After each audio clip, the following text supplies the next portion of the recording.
E aí, navegante? Voltando aí, ó, professor Takata, continuando aí o seu entendimento sobre a historiografia, a organização da história, beleza? Então agora nós vamos entender essa fatiada do tempo. O que o historiador fez? Ele pegou e dividiu em períodos, e deu um nomezinho para cada um. O primeiro período, como você pode observar, foi chamado de pré-história.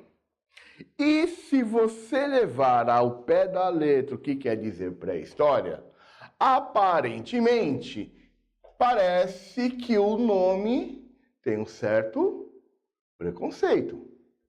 Parece que é um período que é pré a história. Pois é o maior período de todos. Não é um tempo demarcado por algum livro bíblico, né, a Bíblia, a Torá, né, Alcorão. É um tempo da ciência, demarcado pela ciência, e nem assim ele chega a algum consenso sobre isso. Há demarcações que falam de 3,7 bilhões, porém acharam uma rocha com 4,5 bilhões de anos. Então, vamos ficar mais ou menos nesse período de 4,5 bilhões, que é a prova que a ciência está dizendo que é a prova mais antiga de quanto tempo tem a solidificação da Terra. Então, 4,5 bilhões de anos atrás, claro, né, meu? Começou a história, começou a pré-história. E aí vem, né, várias características da Terra. A história vai se preocupar com o homem, com a evolução do homem. A biologia com todos os outros seres vivos, a geografia vai querer falar sobre as rochas, sobre vegetação e tal. Mas nós, historiadores, estamos mais atentos ao homem. Tá? Então, a pré-história vem ali, né? E todo esse período de 4,5 bilhões de anos até o ano 4000 a.C. é chamado de pré-história, porque, lembra, durante um tempo, durante um período, vai acontecendo o homem, né, vai acontecendo a mesma coisa. Aí, acontece um fato histórico transformador. O que isso quer dizer, navegante?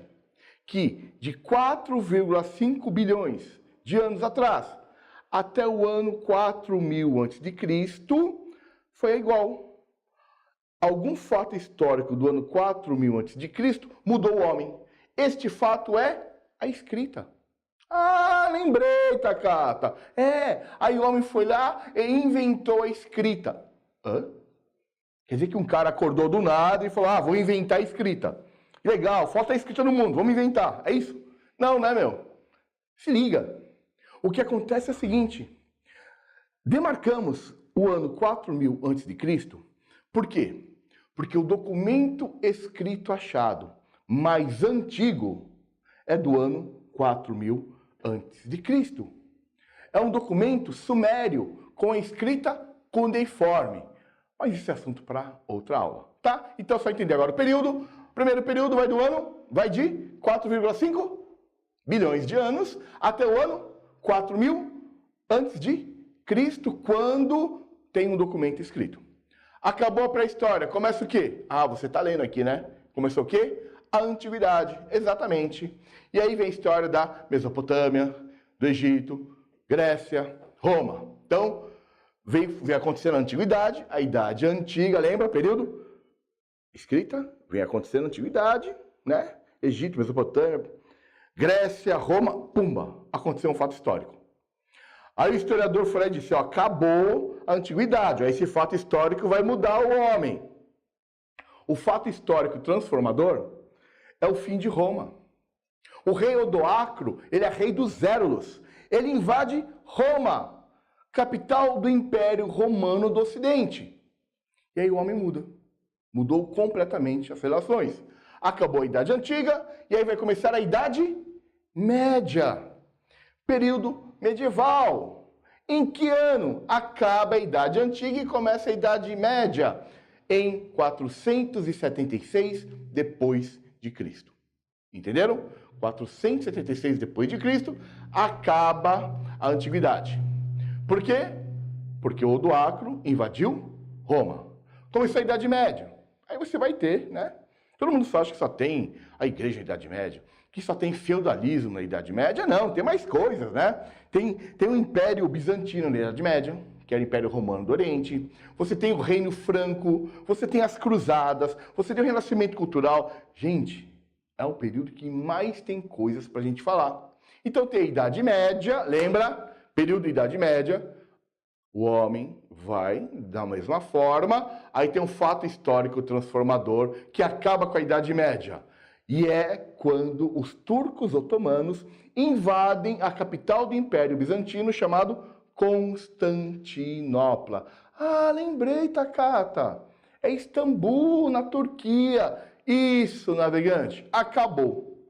Aliás, lembrando, né, que o Império Bizantino é um nome do Império Romano do Oriente. É uma aula, já vamos falar sobre isso. Então, acaba a Idade Média quando? Quando os turcos otomanos dominaram Constantinopla.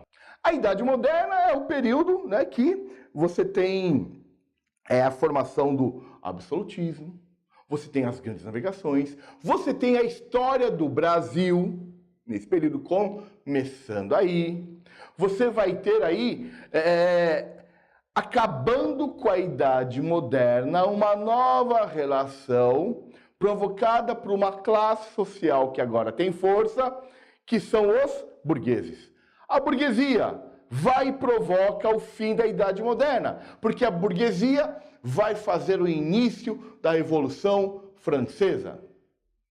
Tem data, 14 de julho de 1789. Começou a Revolução Francesa. Os revolucionários, lembrando, você que é mulher aí, ó, e está assistindo, lembrando, a maioria dos revolucionários do dia 14 de julho que vão para a Bastilha e invadem são mulheres. Legal, né? São mulheres. E aí, vão lá e tomam Bastilha. Tomaram Bastilha. E começa a Idade Contemporânea. Você sempre estará no período contemporâneo a você.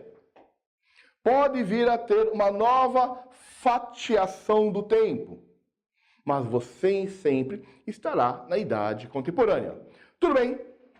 Entenderam o período? Beleza. Então agora vamos, para finalizar essa coisa do que é história, entender a datação.